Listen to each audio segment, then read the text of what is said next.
I want you to make a very special welcome for our next two guest speakers, starting with Adrian.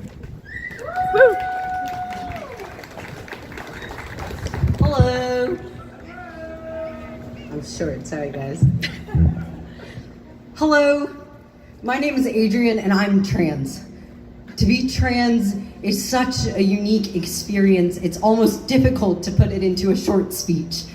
For me, being a young trans person is switching from he, him to he, they pronouns and back again until I feel settled. Being trans is going by Adrian, Victor, Nikki, and whatever name I decide to respond to that day. Being trans is wearing oversized suits and being so happy that I'm even wearing a suit to homecoming to begin with. Being trans is being called lover and darling and beautiful because I want to be beautiful that day. The point I'm trying to make is that my identity is fluid. How I present isn't set in stone because I'm trans. I'm a man no matter what my name is. I am a man because I say I am a man, not because of the gender on my ID.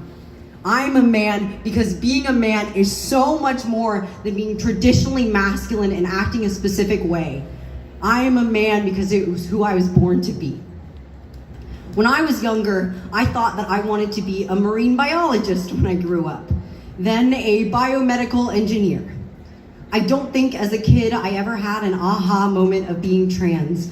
I just wanted to exist, playing with Barbie dolls and lightsabers. So when I understood why I didn't feel safe in my own body, I suppressed it.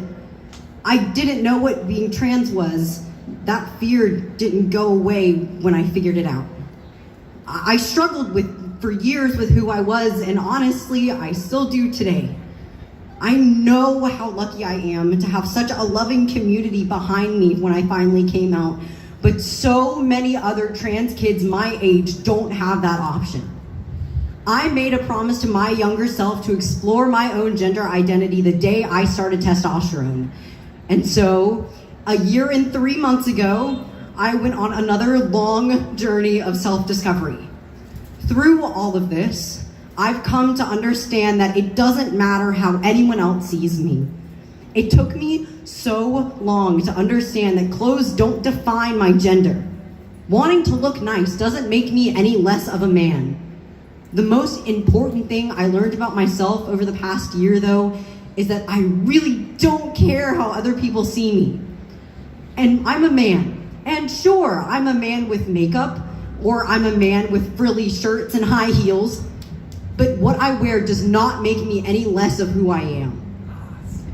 For me, it doesn't feel like the world should still be spinning right now. Our community is suffering, and so many trans youth are coming out into this world finding only hatred and local governments turning against them for wanting to be themselves.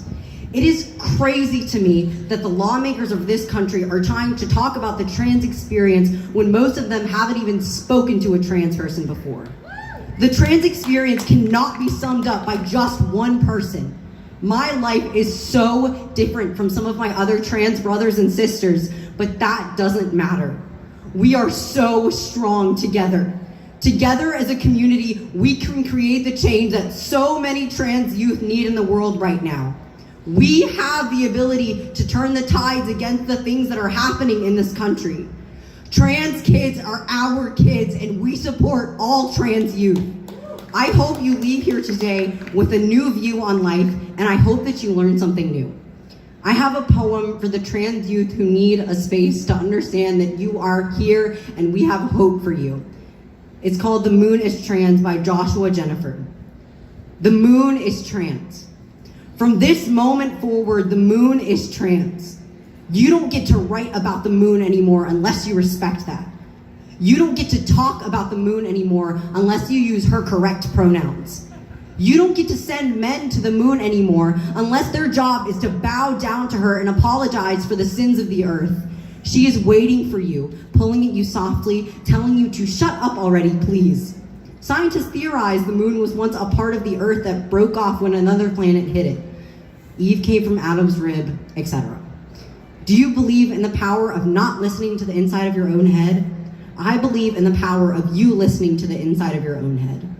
This is all upside down. We should be talking about the ways that blood is similar to the part of our outer space between the Earth and the moon. We're busy drawing it instead. The moon is often described as dead, though she is very much alive. The moon has not known the feeling of wanting to be dead for any extended period of time in all of her existence, but she is not delicate and she is not weak. She is constantly moving away from you the only way she can. She never turns her face from you because of what you might do. She will outlive everything you know. Thank you.